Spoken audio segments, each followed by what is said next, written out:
உதவி வானத்தையும் பூமியையும் உண்டாக்கின கர்த்தரிடத்திலிருந்து வருகிறது. உதவியை எங்க எதிர்பார்த்துக்கிட்டு இருக்கிறோம்? வெளியே இருந்து, பக்கத்துல இருந்து, மனுஷங்க கிட்ட இருந்து. அதனாலதான் கவலை அதிகமாகுது, ஏமாற்றம் அதிகம், எதிர்பார்ப்புகள் அதிகம். மனுஷங்க கைவிட்டுட்டாங்களே, டாக்டர் கைவிட்டுட்டாரே, டாக்டர் கைவிடலாம், கைவிடாத நேசர் ஒருவர் இருக்கிறார்.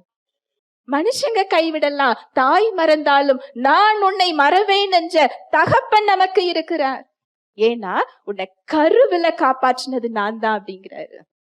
உன் கருவை என் கண்கள் கண்டது, அந்த எலும்புகள் உருவேற்படும் நாள் முதற்கொண்டு நான் என் புஸ்தகத்தில் எழுதி வைத்திருக்கிறேன்.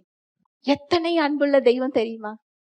அவர்கிட்ட நீங்க பேசி பாருங்க, அவர் உங்களுக்கு பதில் கொடுக்கிற தேவன். அவர் ஜீவனுள்ள தேவன், அவர் பேசும் தெய்வம். நம்ம ஜீவனுள்ளவரை ஆராதித்துக் கொண்டிருக்கிறோம். ஹல்லேலூயா, பிரைஸ் தி லார்ட்.